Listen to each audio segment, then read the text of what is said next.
was a dark and stormy night, nor'easter rolling in.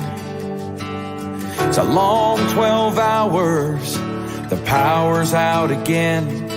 I pray for inner strength and that we don't lose no lives. Just another day in the first responders' eyes.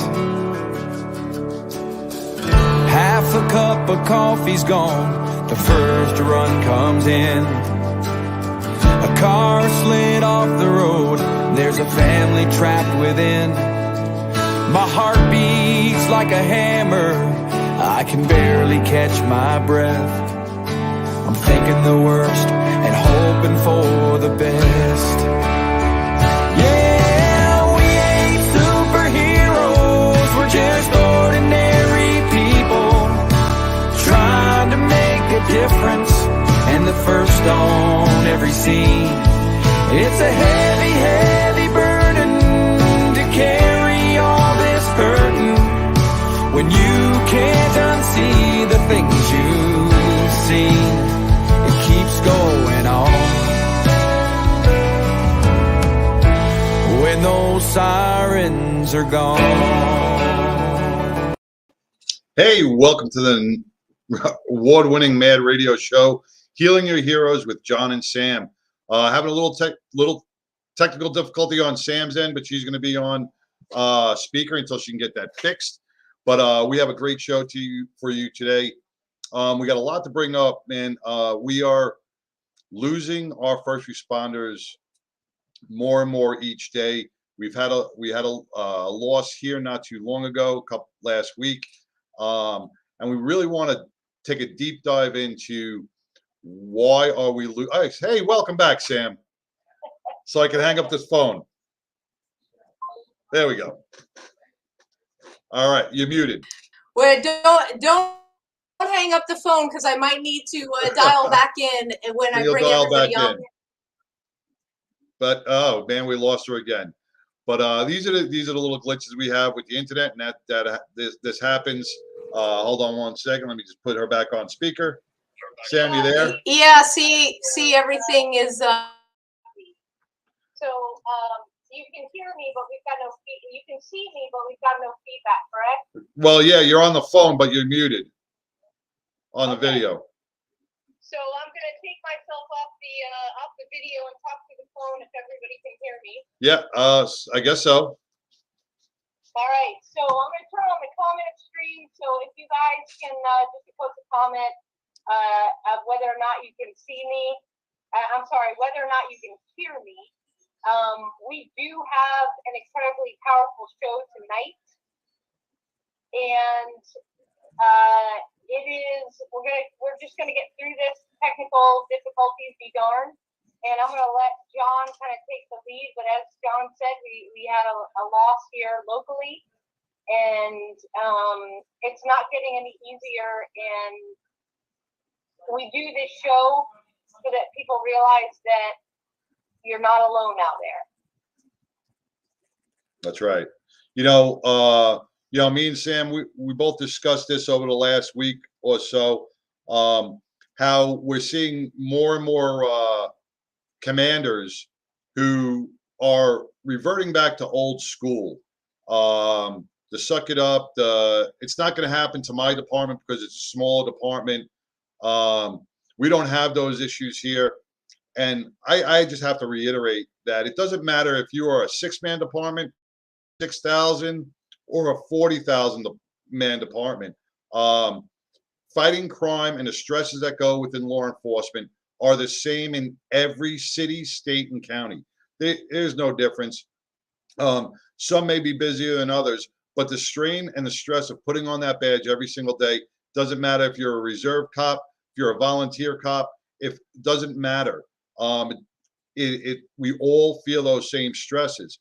And the biggest thing that we feel is the biggest things that we suffer is our coping mechanisms. From day one, when we become hypervigilant in the academy, when we become that law enforcement, when we put on that badge and we start identifying as a law enforcement officer, our hypervigilance status rises up. So that means we're always aware of our surroundings, and we don't. And then we start getting a little jaded. We get a little cold. We get a little, you know, what's the word I'm looking for? We non-trusting of people. So we fail. So we fail to open up because we feel we think we're going to get hit with that stigma. Where this steamrolls into is our home life, our family life, because the normal pressures throughout the day, financial relationships, your car broke down, the dogs are barking, whatever it is, those normal stresses in life that you would really be able to cope with are now shattered because you're in a hypervigilant state. You don't know how to cope with it. So when people say, well, my department is all good, well, they may be good on the outside. They may be great crime fighters. They may be great investigators. But, you know, those tiny little problems that they may be having at home can be exploded into bigger issues if we do not treat our first responders on a monthly, a quarterly, a bi-yearly basis. Muscle memory on how to cope has got to be employed every single day our officers go out on the street. And I have two wonderful guests today that I'd like to welcome. I forget you're there on the phone. We have two wonderful guests here with us today. We have Chris and Todd from NAMI. You want to bring them on? Yeah, of course the system just decided to crash again. But the important thing I was going to say that you were leading up to was because we have what's going on at work, the peer support has become critical so that we can turn, because that trust factor's down, cynicism is high, we can turn to those that get us. Right. Do what we do. And so without further ado, I want to bring on Chris and Todd from Overwatch. Welcome, guys. New Overwatch program, peer support program with NAMI right here in North Texas. And take it away, John. All right. Well, Todd, Chris, thank you so much for joining us. This is such an important issue that not only we feel here in Texas, but it's nationwide and it's almost globally. If we got the statistics from across the pond, I'm sure those mental health rates would be just as high as over here. So the one thing I want, you're both doing the peer support with the Overwatch. Give us a little background on, Todd, you have how many years on the job? Just a few shy of 20. Oop, you came in a little broken up. How many years? Just short of 20. Just short of 20. So you've seen tremendous changes from day one to here. Now I'm retired, so I don't see the changes as much, but I see the after effects. What do you see as a major step forward, or are we just scratching the surface and we need a lot more work to be done? Man, it's a good question. It's a big question. It's a huge question. Yeah. So in 20 years, basically in 20 years, it's a huge step forward when you frame it that way. But for what we can be delivering to our members, we might be more just scratching the surface. So it's kind of how you look at it in context. It's definitely a huge step forward compared to what I experienced when I was in a police academy 20 years ago. And there was nothing said about occupational trauma. There was nothing said about the effects that was going to have on me as a human being and actually change how my brain functions at like a energy molecular level, outside my expertise. But so that aspect is a huge jump forward. Obviously, I want even more and more, and then the best than what we're currently doing. But it's a process. So I'm hopeful in the idea that it's such a big jump where we're at now than we were 20 years ago. Yeah. Now, and Chris, I want you to chime in on this. You're a veteran. So post-traumatic stress within our veteran and our first responder communities, although they may seem worlds apart, it's the same mental injury to the brain. The brain sustains it. The brain can't differentiate if it suffered an IED explosion or if it suffered the loss of a child drowning in a pool. All the brain knows is it's an injury, and the resiliency has got to be built back up, right? Yeah. So, good. I'm sorry. I mean, the it's not worlds apart as much as a lot of people think. In fact, you can argue that first responder trauma far exceeds military trauma, right? I was deployed to Iraq and Afghanistan, and I endured some trauma there. I've been stateside for about 10 years now. I've been out of the military for about 8 years, right? Law enforcement, they have to strap on their vest and their gun every single day, and they don't know what they're going to get, which that uncertainty is going to keep them kind of always on hypervigilant and being alert. So you can make the argument that it's not that far apart. You can also make the argument that it is worlds apart, and that first responder trauma can exceed veteran trauma just because it is still something that is ongoing while you're serving as a law enforcement officer. Whereas with a veteran, they had a chance to step back and develop these coping skills and the resiliency, and it's really hard to be able to develop that when you're still going through the trauma day in and day out.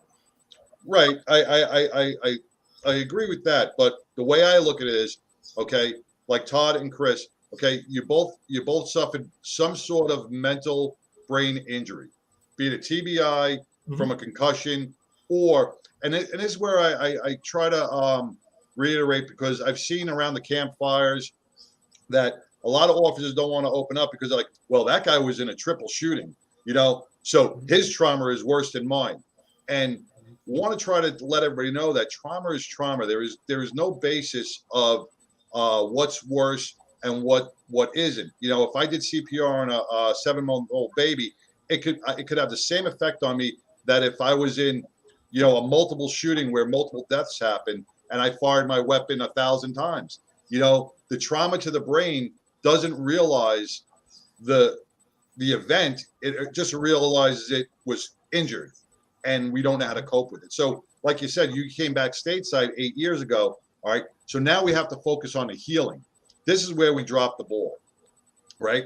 We know that most vets are already injured mentally, right? From either being deployed or even going through basic boot camp and changing your whole demeanor in life, right?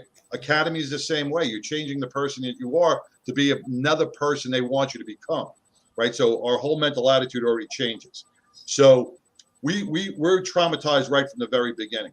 If we could start the healing process at the very beginning and transition throughout the years of law enforcement, throughout the years in the military, right? And give those men and women the coping skills when you retire, when you finish deployment, and throughout your career, your muscle memory, like just going to the range or being trained on a battlefield, those coping skills will become second nature, right? And you'll be able to handle things a lot better. Not only nature, but they'll improve to the point to where you're able. Real quick, can you guys hear me? Yeah, go ahead, Sam. So I want to just jump in real quick because John, you said an important thing is that it starts right from the beginning. So with not necessarily trauma, but the changes, and it's the awareness piece that I think where the ball is dropped, because all of us have gone through our stuff, and we're all a testament to the fact that, hey, I got a 30-minute block on something called PTSD, and it's something that might happen, but you never think it's going to happen to you, and then 2 towers almost fall on my head on 9/11. Everybody has a point, but if we leave out the educational piece of awareness, you're entering the military. This is what you need to be aware of. This is what's going to happen in boot camp. Of course, they're not going to tell you everything. But, and the same thing with the law enforcement academies. So if we can build and talk about the awareness piece, from a training standpoint, and then arm our soldiers and our law enforcement with the strategies, tactics, and tools once they're aware of, oh yeah, my training officer said that, I could start feeling stress after we've completed, building entries because I had some munitions whizzing by my head, and it might, we train like we play like we train like we play, right? So, yeah, what is going to happen the first time you got a kick in a door? All of those things are going to come back, and it's going to be, you're going to be right there. And okay, what are the coping mechanisms, John? That's the word you use. What are the strategies that I can use to, I'll say, steady myself or right the ship if I feel like it's going off the rails. Does that make sense? Yeah. Yeah. Another way to look at it is, both within the law enforcement military culture, the default coping mechanism is going and talking to Jim, Jack, and Jose, right? Mm-hmm. Jim being Jack Daniels, Jose Cuervo, go and talking Yep. to those guys. That's the default coping mechanism. Or Bud.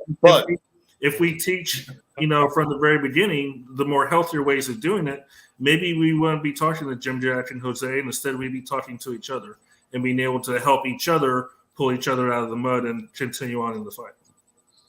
So when we look at the root cause, right, and going into a safety aspect, because we always, when an accident happens, we want to make sure we look at the root cause to see if we can eliminate that root cause so it doesn't happen again, right? So you just brought up a great point, Chris, is going to talk to somebody, right? So that's the root cause of everybody's problem. We have no one to talk to, or we don't feel secure enough to talk to somebody because we weren't conditioned. And that's that stigma. That's that stigma that's placed on everybody throughout the nation. They're afraid, right? So we have to, by awareness and by education and by constantly reminding everybody to remove that stigma, to remove that burden of speaking to somebody, because like I know myself, I heal each and every day. I was able to do that. We have to get law enforcement, we have to get veterans to tell their story, even if it's on a one-on-one basis, to open up about it and start healing, start giving their body a chance to process it. Because which is another thing we do not have is process. We do not, airline pilots fly 300 hours, they come taken down, they go back through a training session, they go back through all of this, right? A law enforcement officer is on a constant hamster wheel, right? Oh, you went for a shooting. Oh, you went to a double homicide. Oh, you went to a domestic dispute. Oh, you went to a CPR on a baby. We have no time to process each trauma as it happens. Even if it's 20 minutes or an hour, we're running back to back. And one day it's just going to collapse on everybody. And that's another part of the root cause that we have to eliminate. We have to put processes in place to help our first responders deal with that as it happens, not 20 years later when you retire, because now all the demons start rolling through your head. Todd? And that's where the peer support comes in. So how did you guys decide to, how did Overwatch come about? Let's just throw out the big question there. This is a great conversation, and John makes a lot of points. Like one that I think is really, really important is, but before I jump into Overwatch, is trauma is really individual, and you can just look at your police academy. When I'm training recruits or I'm training officers, I talk about that all the time. In your police academy, everyone was subjected to the same obstacle courses, the same boxing, the same fighting the red man. Some people got injured, some people didn't. Like, why was that? Because trauma, it doesn't matter if it's to your brain or your back, your knee, or your elbow. It's real individual. It's really, really individual. But to John's point, I hear first responders all the time rating like, well, I wasn't in the triple shooting, or I wasn't in that burning building. My situation's not really that bad. I shouldn't feel this way. So I just didn't want to let John's point go, because it's really, really super important when we're trying to do human development. We're trying to train with first responders to really make that point that trauma, no matter what part of your body it is, it's real individual. Right. But to that point about Overwatch, so I was in patrol 16 and a half years of my 20 years, and I'm at a high call load department. So you are just going to call. Every day you're just hoping you're going to get your break in, your dinner break, your lunch break, whatever Tea shift break. you're working. Yeah. Literally, you have to ask permission to go to the restroom. You can't just go to the restroom. There has to be enough people, and you're literally clear to go use the restroom. So I was exposed to a lot of occupational trauma during that 16 and a half years. And for the bulk of that time, until like the last 6 years, there was nothing at the department I was at. There was nothing that I knew about as in any kind of like critical incident stress management or anything. And then when that actually came around, where our current chief, when he was the chief of patrol, Brian, when critical incident stress management was adopted, I was called to many of those as a participant on a call on a really traumatic or really crisis-filled call to come to one of those meetings. And I started for myself thinking, hey, I'm not going to be willing to like really ventilate. I'm not going to really be willing to say like, what's happening. I'm not sleeping very good, or I haven't really slept at all in many nights because of intrusive thoughts or whatever with these people that I work with. And they tell you it's 100% confidential, but man, that's hard to always believe. There's a lot of stuff that seems like it leaks out of way more locked down things. So I started noticing that, and I wasn't the only one. Some of me and my colleagues, we were talking, and we were having the same experiences. Because then at the agency I'm at, you only promote, since it's civil service, you promote by a standardized test. So if I'm at a critical incident meeting and I'm ventilating and I'm talking about, that I'm not sleeping or my alcohol intake is up or whatever's going on, the persons that are in the room hearing it, one of them could be my boss in 6 months. And I'm going to have in the back of my head, like, are they thinking about that? Is that going to be held against me? So it just was going to mute my participation in an in-house peer-to-peer or group setting. Well, Todd, let me ask something before I forget it. Yeah. When we talk about peer-to-peer and we talk about group settings, right? When we talk about crisis intervention or a CIT team coming in after a traumatic event throughout the department, they call everybody in, right? And they put everybody into the group, right? And they expect everybody to chat. Do you think personally that's really a great setting? Because them in 24 hours, 48 hours after an incident, which right now we still haven't even been able to process ourselves. Yeah, that is probably not my ideal. It's not what I would think was ideal. A lot of times I think it's probably better than nothing. And then that's real individual too, because some of our members have really benefited from that. And especially some people in communications, even some police officers or forensic investigator have benefited from that setting.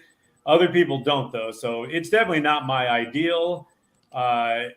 But I think it still has some value for some of the members. It won't be an answer for everybody. No, I agree. It's got tremendous value. But when we have to teach our people how to speak and how to feel comfortable enough to open up, right? Oh yeah. So if we have 3 guys that were attending this crisis intervention that are bottled up, they're afraid of the stigma, they're afraid of this, they're just gonna internalize it and go, this is a waste of my time. Oh yeah. Right? Yeah. Oh yeah. Yeah, definitely.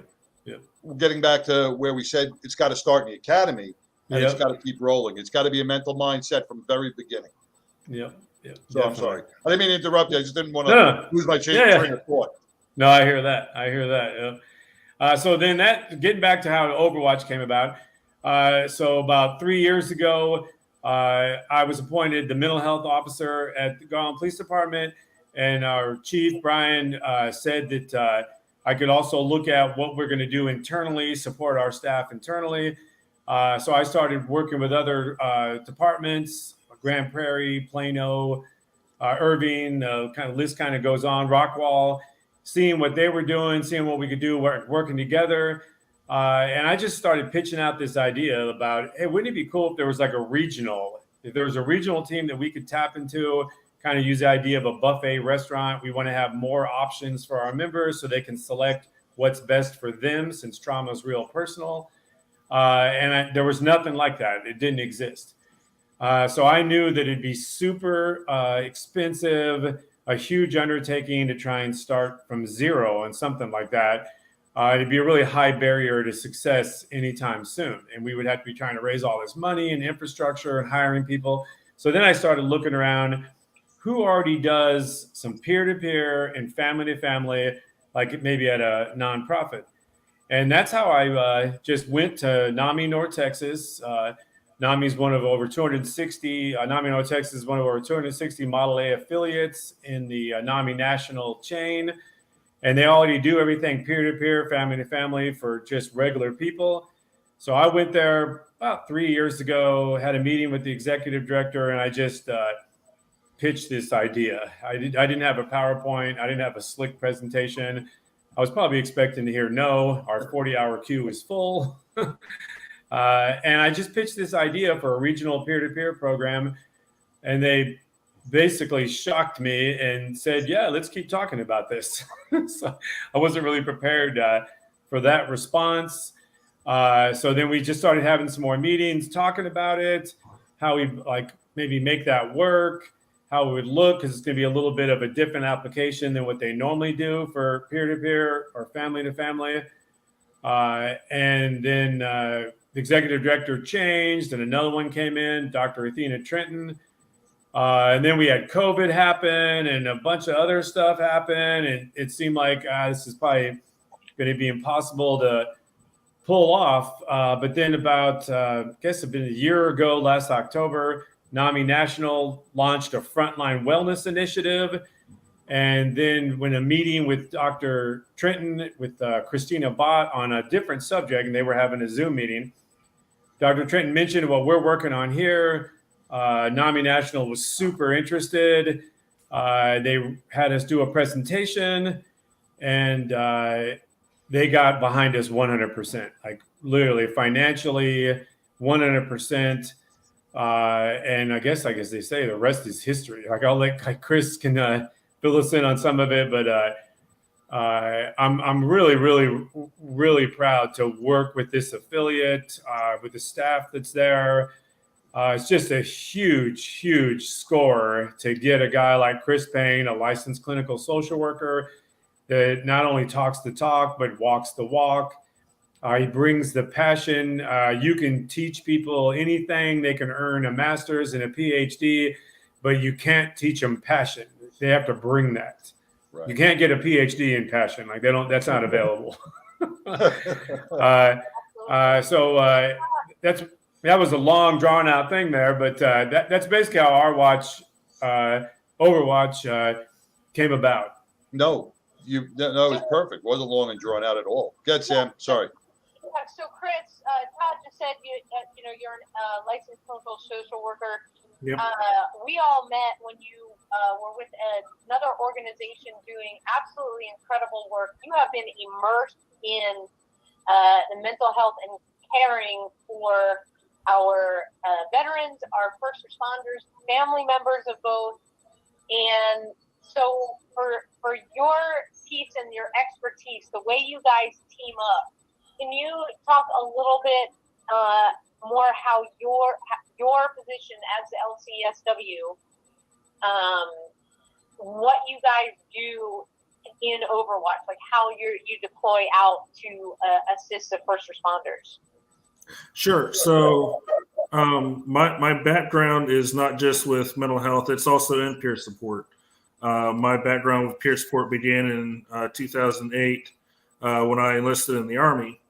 I was a combat medic or healthcare specialist, if you want to follow the actual MOS guidelines. But the big thing was that I was not a mandated reporter, but I had security clearance and would have to follow HIPAA guidelines because I was a medic, right? But because I was lower enlisted, I wasn't a mandated reporter. So I was the guy, and a lot of the other medics in my unit were also exposed to this, we were the ones that all the guys would go to when they had issues. Right? Hey, my wife's been sleeping around. Hey, my girl left me. Hey, I'm it's a week till payday and I've got 42 cents in the bank account, right? So these were the things. This is how I kind of got started in peer support, and then fast track from there. Multiple deployments to both deserts, Iraq and Afghanistan. A lot of exposure to suicides, which is what kind of drove me into moving beyond peer support and into mental health. Got out, went back to school. Uncle Sam paid for my bachelor's and my master's, thanks, Dad, or Uncle, and went to work using my license in a direct setting, providing direct mental health services to veterans and first responders. Kind of developed the brain knowledge and the understanding of the clinical side of mental health, and then being able to merge that with peer support. I'm able to put on both hats sometimes at the same time, being able to work with either the peer supporters in our program or working, as a clinical social worker on the side or something like that, and being able to offer both of those and seeing, I can see something from one perspective that's, strictly clinical that maybe someone else in peer support may not be able to see. And on the flip side, I can see something that's peer support related that's someone who's clinical. It's kind of, they're too clinical in their thinking to be able to recognize that, this is just basic peer support and talking to an individual. So I was able to kind of bring both of those to the table when I joined up with NAMI North Texas in October. And, the program was moving along, but it was, there had been some things that happened that, 2021 was known as the Great Exodus, for a lot of organizations and a lot of employees. Great resignation. Great. What did I say? Exodus. Same thing. Same thing, right? The Great Resignation. NAMI North Texas went through that too. Kind of left the Overwatch program kind of fluttering, and I came in and got things back rolling. Got a name put on the program. We were able to work with Meadows Mental Health Policy Institute and get the curriculum for the peer supporters finalized. Get everything rolling so that we could actually get this up and running at the beginning of this year. Let me ask just a quick question, because Todd, you brought up, and this is my I hate this F word. I hate the F word. It's financial aspect. Right. As an Italian, there's two F words I really hate, and that's one of them. Yeah. But when we look into financials, right, that's always the big thing. It's, well, we don't have the money. We can't put this program into place. When we look back into 2019, where we had over 200 law enforcement suicides and uncountable medics, 9/11 telecommunication operators and firefighters, because really nobody was keeping track, right? And it's been an upflow. And then we look at the veteran community, where back it started at 22 veterans a day, and now we're looking at almost 6,000 per year, right? And those are reported. Those are the ones that are reported. Those aren't the ones that fell through the cracks.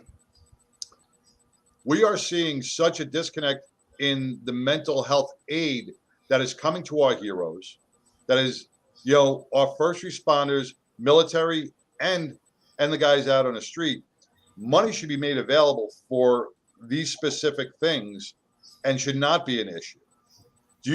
Chris, do you see that the military community lacks more than the first responder community when it comes to financial and mental health? Well, the veteran community has something at least going for them that first responder community doesn't have, which is the VA, right? But even then, there's funding issues with the VA all the time. So the veterans have at least that to fall back on. It may, you can have your own opinions about the VA and whatnot. It's at least something that's there. First responders don't have anything. But let me ask something. I'm not a veteran. I don't use the VA, and I've heard good things. I've heard bad things, and I guess it's the part. depends on what state you're in or what city you're in, what VA hospital you go to. Right. Right. And what doctor you go to, what the And what schedule doctor is. you go to. But when we talk about mental health, I've heard numerous times, and you can correct me if I'm wrong, on certain veterans that will go to the VA that are either in crisis or are about to be in crisis. And they're like, well, come back in 3 months. We'll have an appointment for you. Oh yeah, I mean it's all it does come down to finances here because there's only so many chiefs to see so many Indians per day. Like there's only so many doctors that can see so many individuals in a 24-hour period, right? So that's the big issue that the VA runs into is funding and having those resources available, right? So in a lot of ways, the first responders, they don't even have that option. So they've got to figure out a way to do it either out of pocket or working together with others, which is how the whole concept of Overwatch came up was, okay, well, let's figure out a way to do it with each other so that we're not having to, find these finances that we may or may not have. Now, when you say out of pocket, now mental health can become quite pricey if you go to a private counselor or a physician or whatever. You're talking $100 an hour. Yeah. Right. And, our medical insurance when we retire usually is crap and it doesn't take it, and many of them won't. So as a retired first responder and somebody talking to you guys, is there anything in the works that maybe you've heard of that, because transition from being in the military and transition from being a first responder, right? We have our medical insurance, we get our 401ks, we get all that other crap, right? But how about 10 years after retirement, you get free mental health insurance that you can see any provider that you choose of your choosing for 10 years? Because most of the time, our symptoms are going to happen after we sit on and watch Judge Judy and we start losing our identity. So the issues are going to happen within a 10-year span, right? If we're going to have any. So a 10-year after deployment, after retirement, health insurance for mental health, not just because you broke a bone, but maybe. So is anything even being discussed about that? I haven't heard anything about anything like that. Okay. Yeah, I mean, we cover so from both sides. We've got, and we talk about in our workshops, that when the sun sets and you're moving into civilian and you're sitting on your couch or whatever, and that's when you start thinking about it. I think it goes back to what you guys are trying to do. All right, we've got to smash the stigma. We've got to build the awareness piece from the very beginning. And I'll switch to first responders. Let our first responders know that programs like Overwatch are there for them. Like, all you have to do is pick up the phone, reach out. And sometimes that is the hardest part for people to do, because John, like you said in the very beginning of the show, you get into this comparison game. Well, maybe I'll pick up the phone, but me and John were in the same shooting, and John doesn't seem to be having problems. So, maybe I'm making all this up. This is a way. This peer support is a way to, I hate to use the word normalize, but to kind of normalize things in the first responder community, to say the time to continue to be blind about what we face every single day on the job, those days are over. And we have got incredible programs where the lieutenant's not involved, the sergeant's not involved. I mean, where literally you are just reaching out. You are picking up the phone. Somebody's answering. Somebody's meeting you. It's confidential. There's no stigma. And that is what we need more of. Because if we can break that confidentiality being key, because John, you and I know, we have seen peer support, quote unquote, peer support that were not peer support. I mean, anybody can say, oh yeah, we have a peer peer support program. We sat in a conference room with one of them out your way, John. I don't know if you remember. Yep. Okay. And they have an in-house program. Well, how the heck confidential is that? When you've got your own people trying to counsel your own department. But wait, Sam, it doesn't work. wait, no, yes, it does work. It will work. You need buy-in. You need buy-in from your administration. Now, I'm gonna say, I'm not gonna mention where Todd is unless he wants to mention. But you mentioned one of the departments, Grand Prairie, that was doing peer support. And now me and Sam, and I'm sure you guys have seen a lot of different departments who has good programs, who has shitty programs, and who has really buy-in programs. We had the pleasure of meeting with some of the people from Grand Prairie, and as we were doing our little workshop, the head chief, and the assistant chief walked in and said how they suffer and how they opened up their hearts, their souls. And I'm getting chills just thinking about it, because I thought that chief did an amazing job, because it showed every officer that was in there, wow, if he can do it, if my chief can do it, I can do it. Yeah. So it's a buy-in factor. Mm-hmm. You can have a really, really good internal peer support network if it is run correctly and you have the buy-in from the chiefs, not where a peer support officer is talking to somebody and say, Todd, you're talking to somebody, and you go, well, hey, Todd, there's a robbery in progress. You got to go. Yeah. You got to take the time. You got to give the time, the effort, and the buy-in, and you can really make a peer support in-house network work, and then take it further to to your services with NAMI and Overwatch.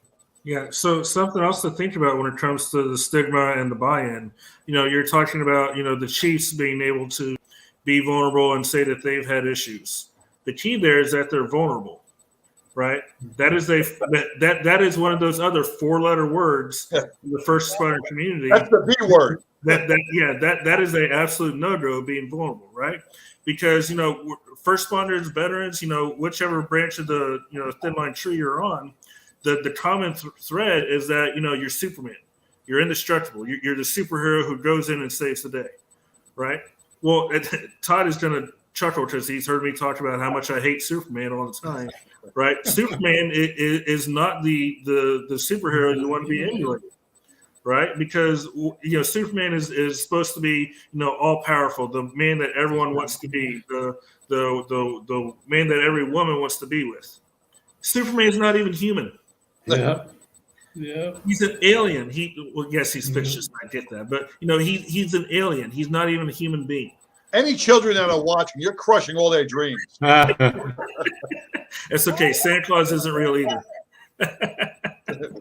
But that's the idea, is that we have that Superman mentality. So when we think about mental health, what's our response? Well, I don't need mental health. I'm fine. Right? I'm Superman. Nothing phases me. It just bounces, ricochets off my armor. I'm good to go. Right? So we don't open ourselves up to being vulnerable and getting that help, because we feel like if we do, that makes us weak. Mm-hmm. So seeing a captain, seeing a chief, seeing an assistant chief, seeing some of those that a lot of us maybe look up to as leaders in the department, leaders in the industry, and them taking off their armor and being vulnerable, saying, hey, I've got chinks in my armor. I've got demons in my closet. I need to take care of them.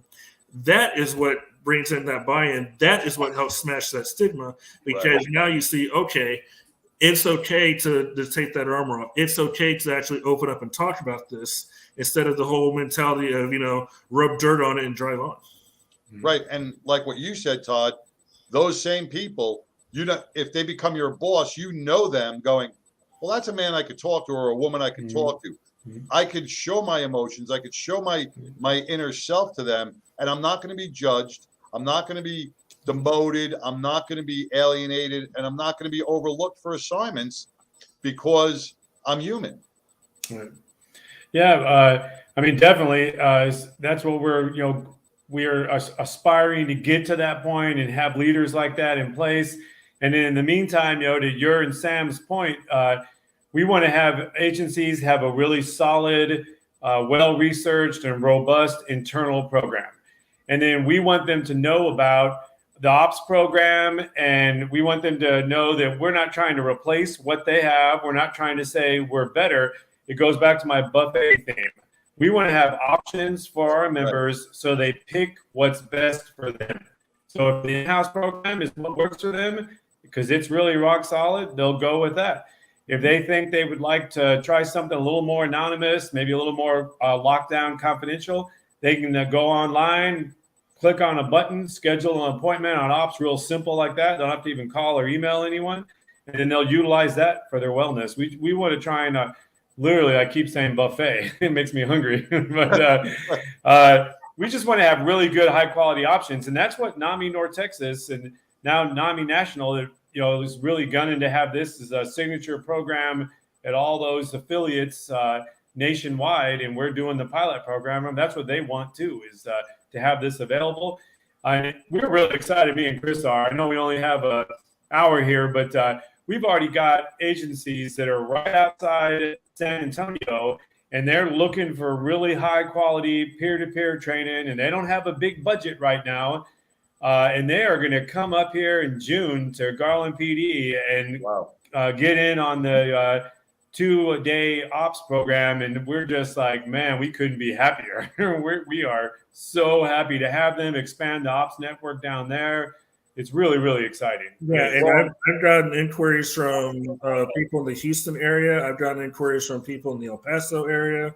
I had one inquiry from Arkansas. Like, it's not just going across the state.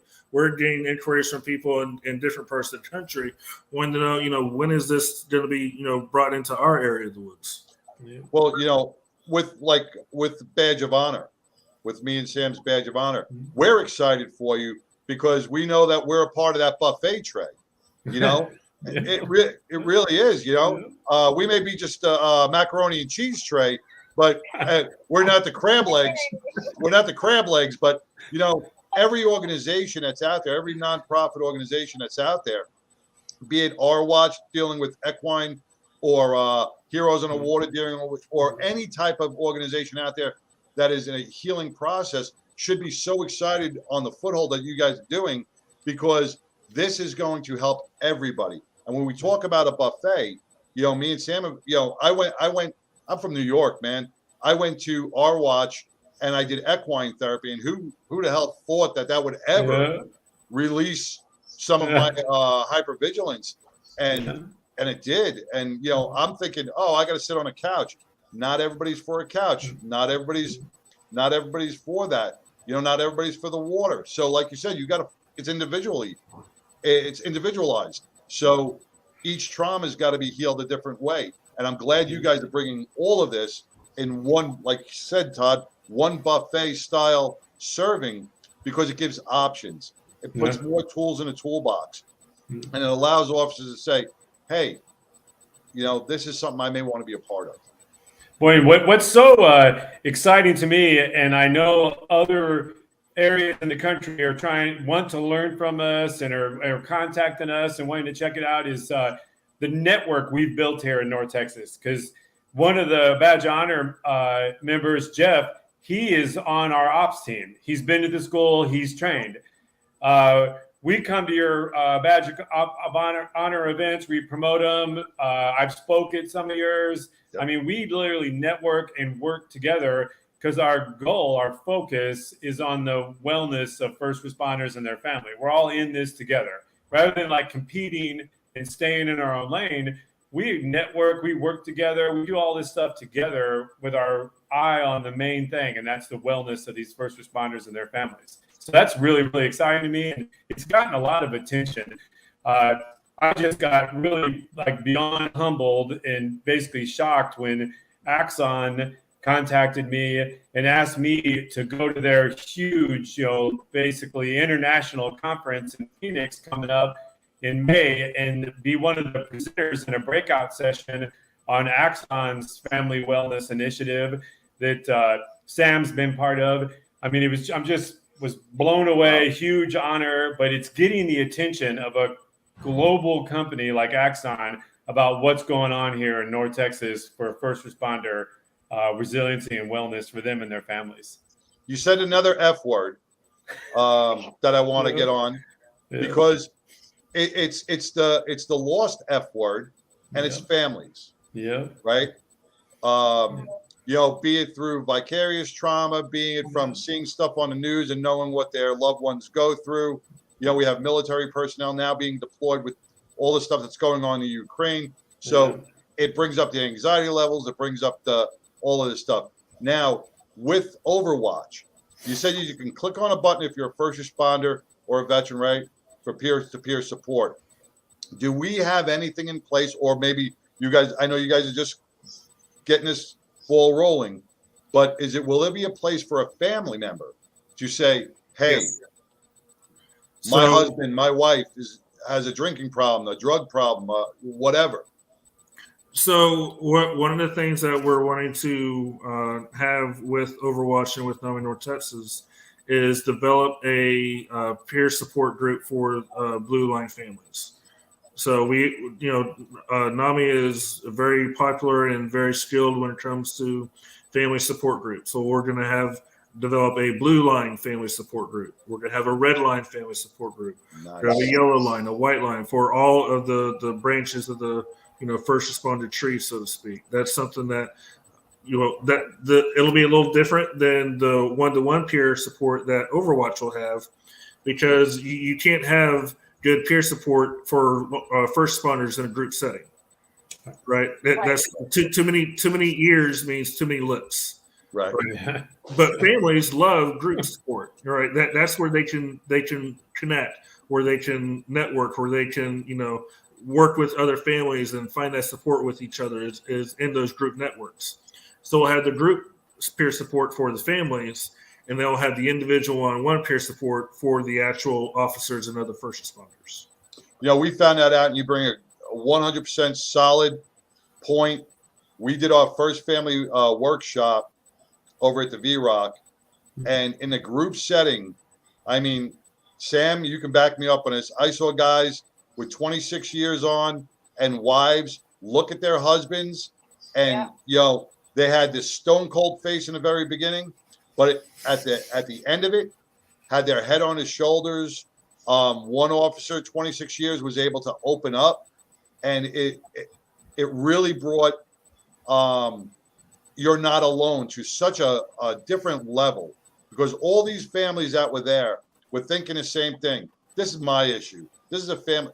No, this is an issue, a first responder issue that every family is really feeling in some way, shape, or form. We like to say that it's your chance to come find out why your first responder is the way that they are, because we talk about how we're cut from different cloths. Because if this job was easy, everybody could do it, right? Same thing with our military. The line would be out the door, and it takes learning about resiliency, taking care of yourself, paying attention to your wellness, and sometimes in that we forget and we have our families kind of pushed off to the side, and we have to remember that we need to include them, and our families need to understand that, hey, I might need 10 minutes when I come home every night. So it's that communication piece. So what I want to jump over to really quick is, because you guys don't do this alone, you're bringing Overwatch to a lot of different departments, to a lot of officers.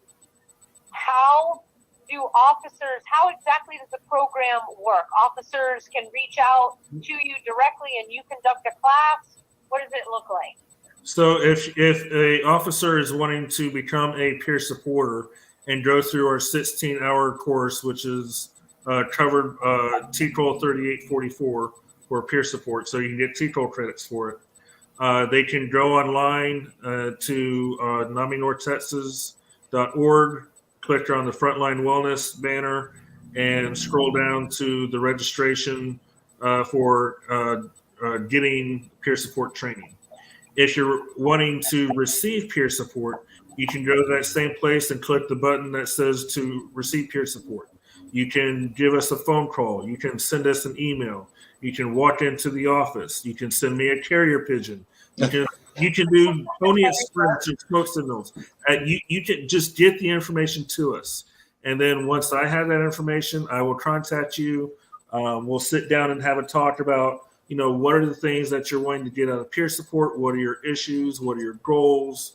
And kind of get a little bit of background information from you. And then I will match you with one of our peers that we have in the program. Right now, we've got just under 30. We're looking at getting probably about 50 peer supporters trained and ready to go by the end of this year. I'll match you with one of our peer supporters that I think is going to be a good fit.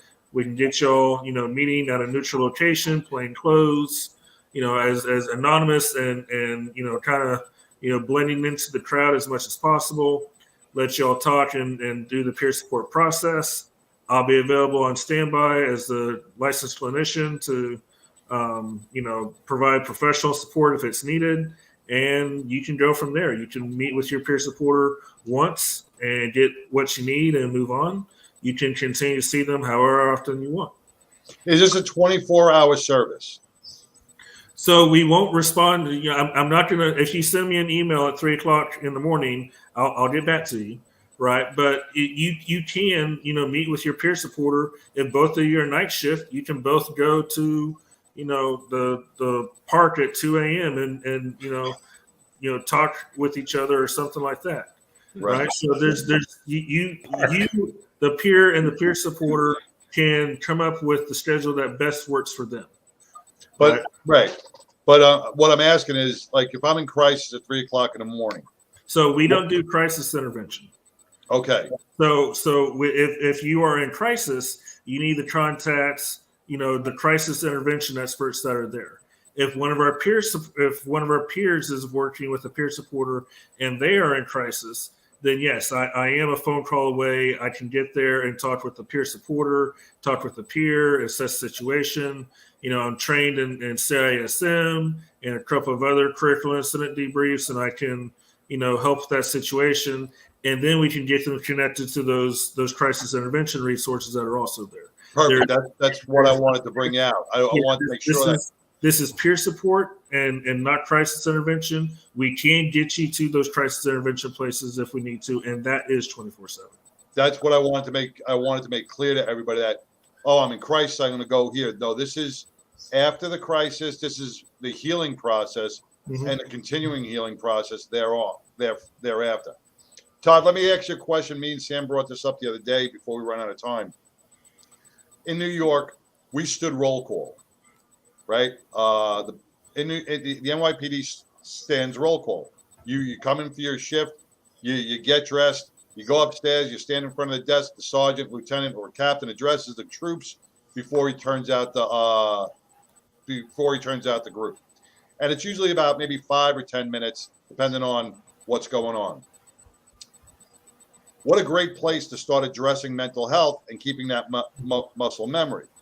But looking at some of these small departments, some of these smaller city departments, you guys turn out by car or you take the car home, right? There's really no interaction with the higher ups unless you have an arrest or something happens, right? Is that how a lot of departments work now? Todd? I haven't heard that. A lot of North Texas ones, even some smaller ones like Rockwall or something, they still have what's called a lineup, but we actually sit. We sit lineup. Okay. We don't stand. We sit. Right. Yeah. So there's some communication there. Really, when it comes when you're more on your own, to be like a specialized unit. So if you're in our neighborhood police officer unit, you don't have a lineup. You don't have any interaction with a supervisor. You just get to work every day and go to work. Kind of like the detectives do too. So there's a big chunk of the department staff. They just go to work. They don't have any interaction with a supervisor or something like that, or in a lineup setting. No. Oh, so who gets to sit down, like that sit down thing? The sit down. So that's when 16 and a half years I was in patrol at Garland. That was what I had to do. I changed clothes at work, so I went to locker room, change clothes, and then I had to be in lineup at 2 p.m. because I worked 2 to 10 or 2 to midnight. Right. You sit down and line up, and the lieutenant reads off what's happened on the 2 previous shifts, any other important stuff. Sometimes there's some lineup training. So like we've done resiliency training in lineup. We'll have like 10, 15 minutes, has to be pretty quick. But that's basically how the sit-down lineup works. So, okay, I just want to know if that was, I didn't know if it was still in effect. I didn't know if it was something that went by the wayside. Still in effect. So Okay. It sounds like a special unit. So it sounds like special units don't have that, Right. but the majority of the departments still have something. Yeah, the patrol units do. Yeah. Now, also, I haven't been in a precinct in a while or a command in a while. And another thing, me and Sam, with another guest that we had on a month ago, talked about is the flyers that are up on the walls in the precinct, right? I know you have your basic EAP flyers, right?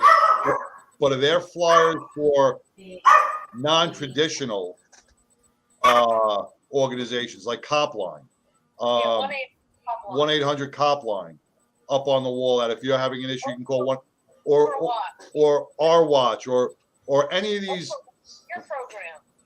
yeah, or NAMI, or any, or when you, because you're visual, we're all visual people, right? So if we pass a flyer every day, we're gonna wonder what the hell that is, right? Yeah. It's just like a billboard going down the road, Hey, Toby Keith is playing at Jexa. Oh wow, let's check it out, right? If we pass that flyer every day, it becomes muscle memory. Hey, what's NAMI? What's NAMI? What's Overwatch? What's Overwatch? Hey, maybe I should read into that. Are we putting these flyers in front of our officers yet?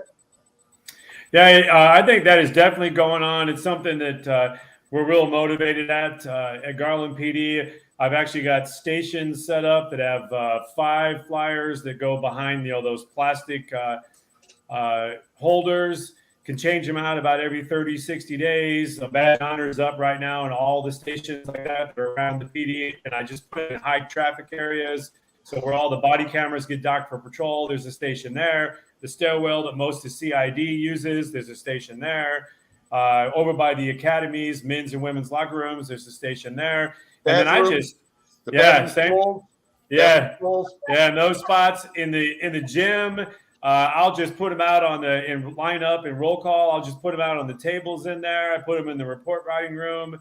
And like to your point, I don't really expect someone to stand there and look at every one of them, but officers have taken pictures of them and then utilize that information later and signed up for training or called that therapist's office or whatever. Excellent. That's like the whole idea of those. Yeah, that's a good question. But usually, like you travel, and same with you, Chris, you travel to precincts and stuff like that. Mm-hmm. Do you see those in other commands? Yeah. Oh, good. Wow. Okay. Yeah. Fantastic. They may not be as extensive as Garland, but they're still there. Okay, good. I just wanted to make sure that they were doing that. Yep. I think that the whole crisis issue, whether it's come like in Texas to the forefront, whether NAMI's led the way, or like you said, Todd, it's been a buffet. We definitely, as members of the buffet, it's like the buffet keeps getting bigger and it can't be ignored, right? It doesn't matter what department you're in, the trickle down effect is there. Sure, you might have what I call the crusty old salties still in play, but when you can pick up the phone and nobody has to know, it's between you and the person who answers the phone on the other end, and whomever that person, whatever organization that they're with, they get the help they need, they get the stress down, they get whatever it is handled. They've had, it could just be a tough day, and then they go on and they realize, hey, I can do this whenever we want, right? So I always talk about, the courage is not running into a burning building. We're trained for that, right? We're trained to run towards the gunfire. That's the easy part. It takes more courage to pick up that phone or ask somebody for help. Yeah, 100%. Exactly. Yep. And the more we normalize normalize it by bringing these programs forward and showing that these first responders and the veterans have a safety net outside what their, traditional sit on the couch persons or people. Outside of that, we create a comfort zone, and we just need to keep doing it. And we need to keep putting it out there. And thank you, Todd, and thank you, Chris, so much for what you do, for being out there, for Todd creating the stations, Chris going to the departments, not letting the mission go, because there are too many lives that we have to save, and we're going to do it together. Yep. We're not gonna do it by competing with each other. Right. That's 100%. Yeah. So I want to give Todd and Chris, John and I want to give you guys the last word tonight. Chris, the mic is yours. If you could send any message to veterans and first responders out there, what would it be? So I have two things to say. And when it comes to research and clinical research into substance use and addiction and things of this area, the number one, the leading theory as to what causes a lot of these addictions and issues is a lack of connection. So we need to be connecting with each other in order to give ourselves those healthy coping outlets to use instead of the unhealthy ones. Right. So that's the first thing I want to say. The second thing I want to say is, we're working on breaking and addressing the stigma when it comes to mental health. A lot of people, still have the hard-nosed line of drink water, drive on, don't be a wuss, things like that nature.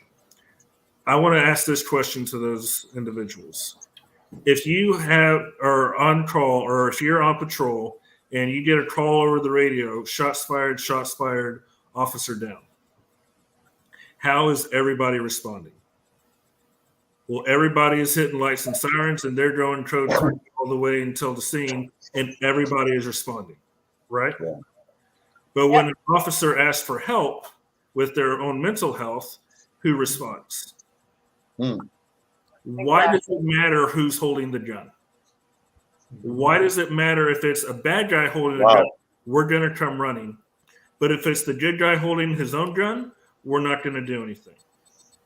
Or why does it or matter? We're going to respond to it wrong. What's that? Or we're going to respond to it wrong. Or we're going to respond to it wrong, right? We need to change that mindset of, if it's a line of duty death, great. Let's give them honors. Let's hail them as a hero. If it's a self-inflicted suicide, well, they should have reached out and called for help. Well, did you respond when they did? Because over 9% of people who are suicidal reach out and ask for help. Why does it matter who's holding the gun? Can I just add on to that real quick? Because I think that was powerful. Wow. Very powerful. But when you say, people didn't respond, right? Because they said, well, why did they ask for help? Well, maybe he did, but not verbally. Yeah. Right. Or maybe he doesn't. Maybe he doesn't know how, so he left clues behind, hoping that someone would pick up on it. Right. Why is an active officer who is very gung ho and very active all of a sudden not showing up for work? He's late. He's disheveled. His uniform is out of whack. Yeah. There's those key signs. There's those things that commanders and others should be aware of. And this is where that connection with others comes into play, because if you're connected with others, you can pick up on that, and then you can start asking questions. Right. Ask questions. Mm-hmm. If you go through any one of the suicide intervention protocols, whether it's ASH or just fucking ASH, I'm not cussing on the radio, that's the name of the program, just fucking ASH. Whether it's QPR, whether it's any of them, the very first one is asking the question. Yeah. Right? You need to actually be involved with your brothers and sisters and be willing to ask that question. We're going to run it a little over because I got to ask you a question. Okay. Right? And because you hit such an amazing, this is just really good stuff. All right. I'm asking you the question. Hey, Chris, how are you? I'm doing okay. I'm fine. All right. Listen, if you need anything, let me know. That's how it goes. Mm-hmm. That's how it goes. Hey, Chris, how are you? Oh, I'm fine. Not, are you sure? Hey, let's sit and talk. We never dig deeper. We never we never take that to the next You level. respond with what you think they want to hear, and then you move on.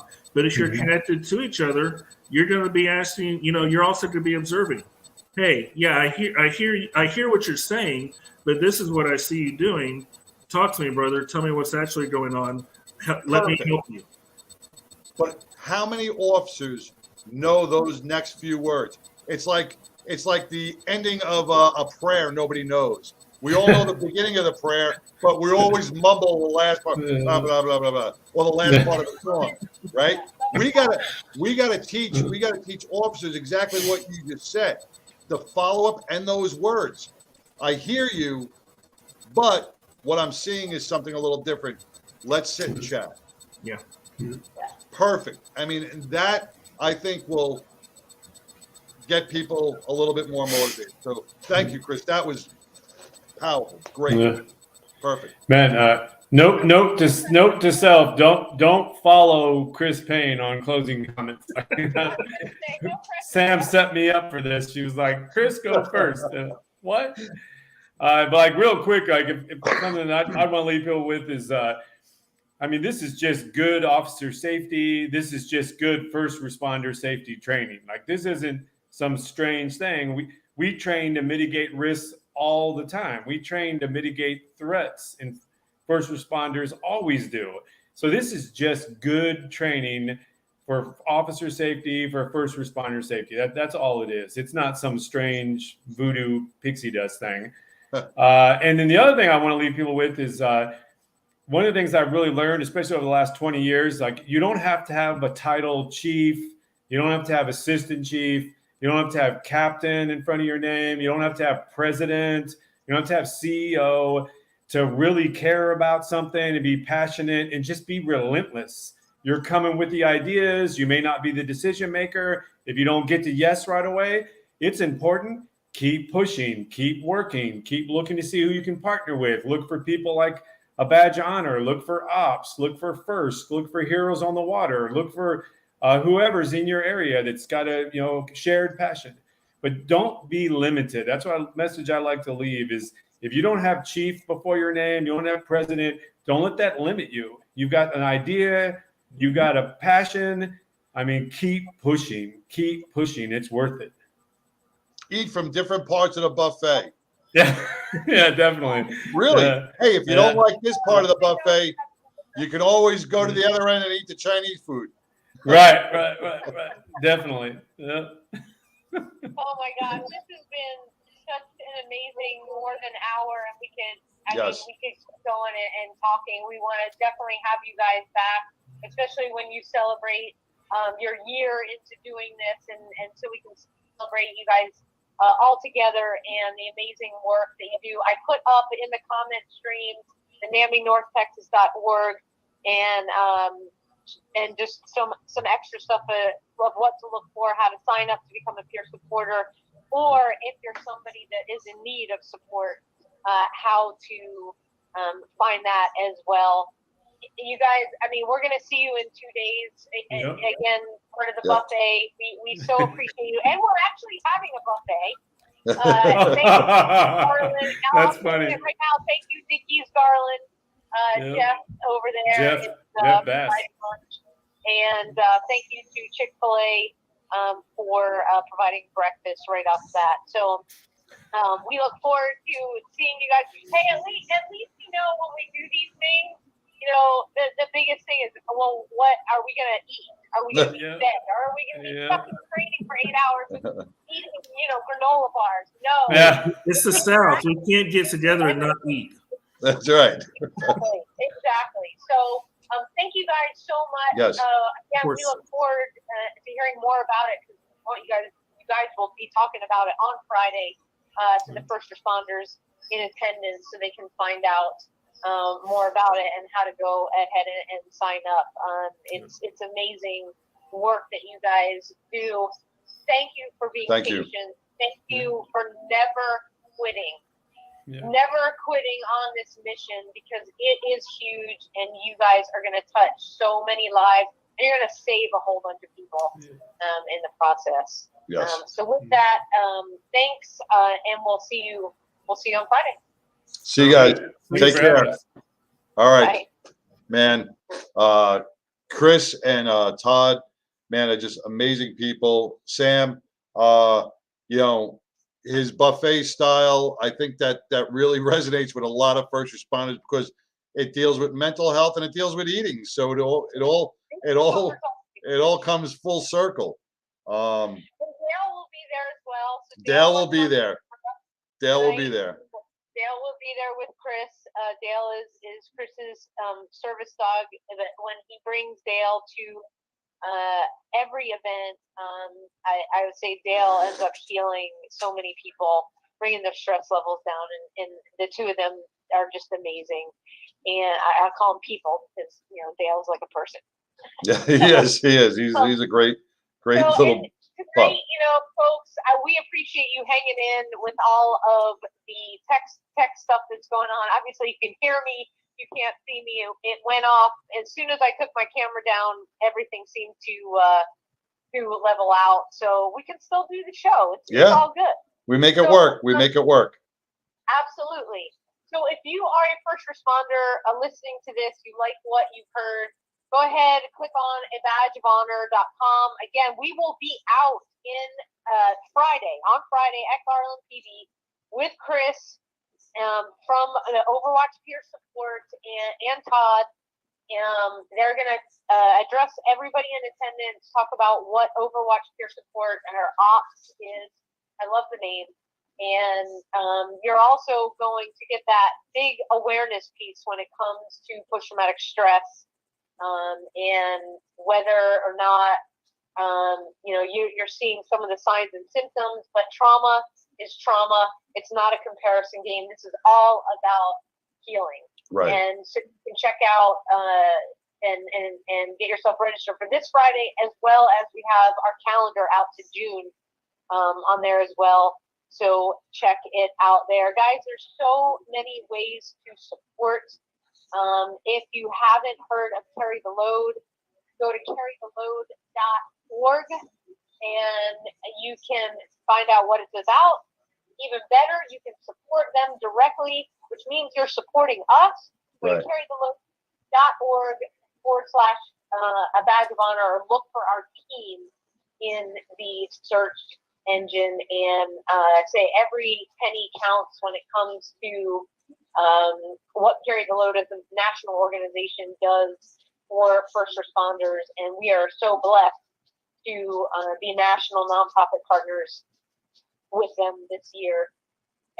If you're on Amazon, go ahead, add us a badge of honor. So, a portion of what you purchase comes back, so we can continue to do what we do. And every penny that we receive in donations goes to putting on the workshops that we do for first responders and now first responder family members. So they've got their own separate workshop that we do for them as well. So there, again, or you could go right to the badge of honor and donate directly. Lots of ways to support, but the biggest thing is we want to say thank you to all the first responders out there who are protecting us here at home, and for all of our military that have been deployed and are protecting our shores from the horrors and the dangers. Thank you so much for what you do. To all the veterans out there, we enjoy the freedoms that we have because of your fight and what you put on the line, and you suffer as well.